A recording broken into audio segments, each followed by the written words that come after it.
नमस्ते, welcome back to my another vlog. तो जिन लोगों ने भी लास्ट व्लॉग देखा होगा उनको पता चल गया होगा कि ये व्लॉग कहाँ से कंटिन्यू हो रहा है, और जिन लोगों ने लास्ट व्लॉग नहीं देखा है तो फटाफट से जाकर देख लो यार, किस बात की देरी।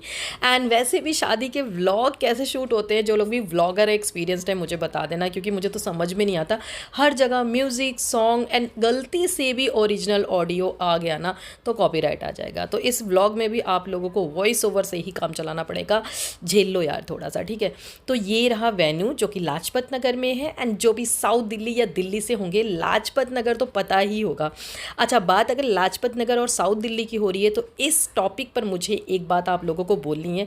इस वीडियो के एंड में बोलूँगी या मैं किसी और वीडियो में बोलूँगी, बट बोलूँगी ज़रूर, क्योंकि मेरे दिल में ना वो बात लग गई है, और जब तक मैं बोलूँगी नहीं ना तब तक मुझे चैन नहीं आएगा। तो यहाँ पे सारे गेस्ट आ रहे थे और पैर वैर छू रहे थे, जो भी होता है। एंड ये पिंक शर्ट में इधर कौन है मुझे ज़रूर बताना, अगर सब लोग पहचान गए हैं तो। बारात आ चुकी है, दूल्हे राजा आप लोगों को दिख ही रहे होंगे स्क्रीन पर। एंड अंदर जो है वो दुल्हन रेडी हो रही थी। बाकी बाहर जो भी रिचुअल्स होते हैं, मतलब वेलकम वगैरह जो करते हैं, वो सारी चीज़ें हो रही थी। एंड हम लोग तो काफ़ी पहले ही आ गए थे। इवन जब मैं पहले आई थी ना तो आप लोगों ने इतनी डेकोरेशन भी नहीं देखी होगी। अभी मैंने जब देखा वीडियो एडिट करते टाइम, एंड ये वीडियो भी मैंने शूट नहीं किया है सच में। अगर हैंडसम मतलब नहीं होना तो मेरे ब्लॉग कभी कंप्लीट हो ही नहीं सकते। एंड वो हर एक छोटी छोटी चीज़ का ध्यान रखता है, और मैं उसको बोल देती हूँ भाई मुझे ब्लॉग के लिए चाहिए। तो मस्त एकदम। यहाँ पे दुल्हन की भी एंट्री हो चुकी है। एंड दुल्हन को भेजने के बाद मैं वहाँ पे रेडी होना स्टार्ट हो रही हूँ। मतलब मेरे नसीब में कभी होता ही नहीं कि मैं ये सारी चीज़ें देख पाऊँ। जब मैं एडिट करने लगती हूँ वीडियो तब मैं ये सारी चीज़ें देखती हूँ। समटाइम मैं इमोशनल भी हो जाती हूँ, मुझे लगता है यार मुझे भी देखना था, मुझे भी इंजॉय करना था ये सारी चीज़ें।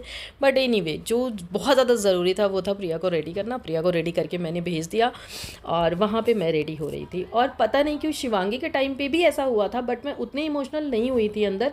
बट जब प्रिया आई बाहर तो मैं थोड़ा सा ज़्यादा ही वहाँ पे फ्रस्ट्रेटेड हो गई थी, एंड इमोशनल भी बोल सकते। इवन मैं अंदर रोने लगी थी सच बताऊँ, जब म्यूज़िक वगैरह आ रहा था कि प्रिया जा रही है और सारी चीज़ें, और मैं वहाँ अकेले थी, कोई भी नहीं था, अकेले बैठी हुई थी और रेडी हो रही थी। और मैं बताऊँ वो बहुत ही छोटी सी जगह थी, शायद लास्ट व्लॉग में आप लोगों ने देखा होगा, कोई ऐसे रूम भी नहीं था कि वहाँ पे अच्छे से रेडी हो चुके। और जैसे ही उन लोगों ने प्रिया को बाहर आते देखा तो उनको लगा कि ब्राइडल तो बाहर आ गई है, तो अब क्या काम है। उन्होंने लाइट्स वगैरह सारी कट कर दी, उस रूम की लाइट था, मिरर था, सारा हटा दिया। और जब मैंने बोला कि भैया थोड़ा सा मुझे रेडी होना है, तो उन्होंने बोला ब्राइडल तो जा चुकी है। तो मैंने कहा थोड़ी सी लाइट रख दो, तो बोले नहीं लाइट पता नहीं उनको कोई यूज़ में चाहिए था। फिर मुझे लगा कि अगर मैं लाइट यहाँ पे रखवा लूँ और उनको किसी यूज़ में चाहिए होगा तो फिर ये होगा कि अब यहाँ से बात सकते। तो मैंने कहा भैया आप ले जाओ, मैंने मोबाइल का फ्लैश जलाया और उससे मैं रेडी होने लगी। एंड इसी वजह से मैं और ज़्यादा इमोशनल हो रही थी, और मैं अंदर से ठीक भी नहीं थी। एक होता है ना कि आप जब फेक स्माइल करते हो ना तो एट द एंड आप फ्रस्ट्रेटेड हो जाते हो। तो यहाँ पे हो रही है रिंग सेरेमनी, क्योंकि इन लोगों की एंगेजमेंट नहीं हुई थी तो ये प्लान हुआ था कि हम शादी में ही कर लेंगे। ये जो ब्लू कलर का लहंगा, ये प्रिया की भाभी है जिन्होंने भी रिंग विंग दी। तो यहाँ पे वो सारी चीज़ें हो गई, और अभी तक मैं यहाँ पे नहीं थी। मतलब जयमाल भी हो गया था जब मैं पहुंची। मतलब दुल्हन की एंट्री, दूल्हे की एंट्री, एंगेजमेंट, जयमाल सब कुछ हो चुका था। और लास्ट में जाके जब हरिओम, हर बार हरिओम को ही ध्यान आता है मेरा, जब जाके बोला कि तुम चलोगी या नहीं, जब दुल्हन नीचे आ जाएगी तब चलोगे। फिर मैं यहाँ पे आई हूँ और मैं जस्ट ऐसे ही रेडी हो गई थी। आप लोगों को दिखेगा वो चीज़, ना मैंने बाल बनाए हैं ना कुछ, मेरे बाल जैसे थे, इवन मैंने कॉम भी नहीं किया। मैंने कहा चलो ठीक है। फिर हरिओम जाके मुझे गुस्सा करने लगा कि चलो दीदी मैं आ गई यहाँ पे। और फिर से वही स्माइल जो बोलते हैं। तो फिर मैं मयंक से यहाँ पे पूछ भी रही थी कि आपको आपकी दुल्हन कैसी लगी, तो मयंक ने बोला बहुत अच्छी दीदी। एंड यहाँ पे हमने कुछ पोजेस वगैरह दी। शिवांगी पहले ही और मतलब आ चुकी थी, क्योंकि शिवांगी के इन लॉज आए थे तो हस्बैंड वगैरह के साथ वो आ चुकी थी। लेकिन जब मैं आई तो मैंने कहा मैं अकेले नहीं जाऊँगी स्टेज पे, तो सोनी तो जा ही रही थी और शिवांगी बोली दीदी मैं भी चलती हूँ, क्योंकि ना वहाँ पे 2 स्टेयर्स लगी हुई थी स्टेज पे चढ़ने के लिए, तो मैं बिना किसी सपोर्ट के नहीं चढ़ सकती थी। मैं स्टेयर्स चढ़ लेती हूँ, लेकिन जब साइड में रेलिंग्स लगी होती है, बट ऐसे भी चढ़ लेती हूँ अगर स्टेयर्स थोड़ी छोटी हो। बट ये काफ़ी ऊंची ऊंची थी, तो ऊंची ऊंची के लिए मुझे थोड़ा सा सपोर्ट चाहिए होता है, तभी मैं चढ़ पाती हूँ। तो फिर शिवांगी और सोनी थी, तो मतलब मेरी बहनों के होते हुए मुझे कोई भी टेंशन लेने की ज़रूरत नहीं है, मुझे पता है ये कैसे भी कर देंगे। अच्छा, मैं अभी यहाँ पे आपको दिखाऊंगी शिवांगी के इन लॉज़ की।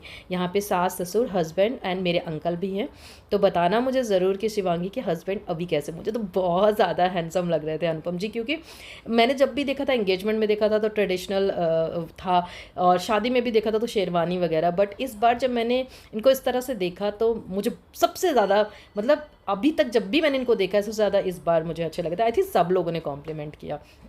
एंड यहाँ पे शादी की बैठक हो गई है, तो जो भी रिचुअल्स होते हैं वो स्टार्ट हो गए हैं। अच्छा, बहुत सारे लोगों को देख के थोड़ा सा लगेगा कि ये कुछ डिफरेंट हो रहा है, तो यहाँ पे जो भी रिचुअल्स थे वो लड़के की तरफ से जो रिचुअल्स होते हैं वो हो रहे थे, तो आप लोगों को डिफरेंट लगेगा। मुझे भी काफ़ी सारी चीज़ें उल्टी पुल्टी लगी, तो वो चीज़ कमेंट बॉक्स में आके आप लोग मत बोलना। यहाँ पे प्रिया के ससुराल से जो ज्वेलरी वगैरह आई थी वो है, एंड जो भी साड़ियाँ वगैरह आती हैं वो सारी चीज़ें डिस्प्ले करते हैं। तो यहाँ पे एंड मैं नहीं दिख रही होंगी, यहाँ पे भी हरिओम ने ही सारी चीज़ें शूट की थी। तो ये ज्वेलरी हो गई, यहाँ पे ये सूट वगैरह जो साड़ी वगैरह आते हैं सारी चीज़ें वो हो गया। एंड उधर जो शादी की वो थी वो चल रही थी। एंड उसके बाद जाके यहाँ पे, अच्छा मैं बताऊँ, मुझे दिल्ली की शादी में ना यही एक चीज़ बहुत अट्रैक्टिव लगती है, ये हवन करना, जब दूल्हा दुल्हन हवन करते हैं। गांव में ये चीज़ नहीं होती है, और ये बहुत ही मुझे बहुत एस्थेटिक लगता है, बहुत सुंदर लगता है जब इस तरह से होता है। एंड जोड़े में दोनों बैठ के और इस तरह से करते हैं, तो एक चीज़ मुझे बहुत पसंद आई। बाकी के चीज़ें मुझे सच बताऊँ मुझे समझ ही नहीं आया कि क्या था ये क्या किया है। मुझे मजाक जैसा लग रहा था, मतलब रिचुअल कम लग रहा था, मजाक ज़्यादा लग रहा था। एंड वहाँ पे एक दो बार पंडित को टोका भी गया, बट पंडित जी गुस्सा ही हो गए, और पंडित जी कुछ ऐसे थे भी कि मैं क्या ही बोलूँ, उनको मुझे लग रहा है कुछ भी नहीं पता था। और ऐसे मुझे लगता है कि जिसको कुछ भी ना पता हो उसको ऐसे मजाक नहीं करना चाहिए किसी के इतने बड़े दिन के साथ। बट एनीवे ठीक है। यहाँ पे भी ये लावा परचना जो होता है, हमारे गांव में जब लावा परचते हैं तो वो ज़मीन पे गिरना चाहिए वो, और यहाँ पे पंडित जी आग में डलवा रहे थे। तो ये चीज़ भी देख के मेरी बुआ को भी गुस्सा आया, बुआ भी टोकने लगी कि ये क्या कर रहे हो, आग में कौन डलवाता है। बट एनीवे चलो ठीक है, जो भी है सबका अपना तरीका होता है।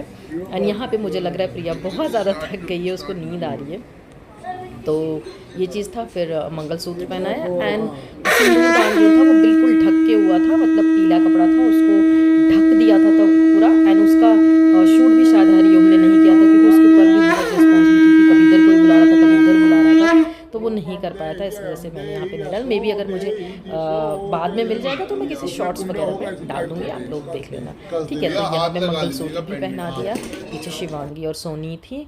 और फिर से मैं बोलूँगी कि रिचुअल्स की बात हो रही है तो यहाँ पे कुछ अलग ही था। तो यहाँ पे उन्होंने बोला पंडित जी ने कि बिछिया पहना दो। तो अब जैसे गांव में होता तो जो वो होती हैं जो पहनाती हैं नाई वगैरह, वो यहाँ पे थी नहीं, तो भाई फिर किसी को तो पहनाना ही था, तो सोनी गई। और भाई इन सब चीज़ों में ना मेरी सोनी बहुत समझदार है, और बहुत, मैं क्या बोलूँ, मतलब कुछ भी सिचुएशन हो इस तरह की शादी ब्याह में तो वो संभाल लेती है, कुछ भी इधर उधर हो तो वो संभाल लेती है। बाकी के लोग मैंने देखा कि बस वो बोलने के लिए थे, ऐसे नहीं वैसे नहीं, बट करने के लिए कोई नहीं उठ रहा था। बट यहाँ पे शिवांगी और सोनी ने बहुत सारी चीज़ों को संभाल लिया। उसके बाद यहाँ पे प्रिया की हो रही है विदाई, और मतलब सब लोग बैठे हुए थे, मुझे बुलाया गया क्योंकि प्रिया भूल गई थी। फिर उसको याद आया कि मुझे लेंस निकालना है, तो प्रिया को लेंस निकालना नहीं आता था, तो उसने बुलाया कि दीदी को बुला दो वो लेंस निकाल दे। तो मैं गाड़ी के अंदर गई और मैंने उसका लेंस वेंस जो भी था, जो चीज़ें रिमूव करनी थी वो मैंने रिमूव कर दिया। बाकी विदाई के टाइम पे जो रोना वगैरह होता है वो तो होता ही है, सब लोग करते हैं। बट कभी कभी ना मैं इन सब चीज़ों पे डीप डिस्कशन करूँगी, शायद आप लोगों को कुछ चीज़ें मेरी समझ में भी आए, कुछ चीज़ें ना भी समझ में आए। तो ये रहा, और बाकी सामान वामान रख के जो भी कुछ एक दो रिचुअल्स होते हैं भाई करता है, वो शायद मैंने शूट नहीं किया था। हमारे यहाँ जैसे उसमें कुछ फेंकते हैं ना, हमारे यहाँ मुंह में पानी लेके पीछे की तरफ ऐसे वो करते हैं भाई लोग, तो वो शायद मैंने शूट नहीं किया है। एंड यहाँ पे सब कुछ हो गया है, अब प्रिया जा रही है। अच्छा यहाँ पे ये फेंक रहे हैं, अच्छा ये ससुराल की तरफ से है, ओके, उनके यहाँ उधर ये होता होगा। तो प्रिया जा चुकी थी, और सुबह सुबह विदाई थी 5 बजे, तारों की छाँव में यहाँ पे बोलते हैं, तो वो विदाई थी। एंड यहीं पे मैं व्लॉग को करूँगी एंड। वीडियो पसंद आई हो लाइक कर देना, शेयर कर देना, सब्सक्राइब भी कर देना भाई, नए हो तो। एंड मिलती हूँ मैं आपसे नेक्स्ट व्लॉग में, बहुत बढ़िया सा व्लॉग लाऊंगी एकदम मस्त वाला, तो सब्सक्राइब तो ज़रूर ही कर लेना।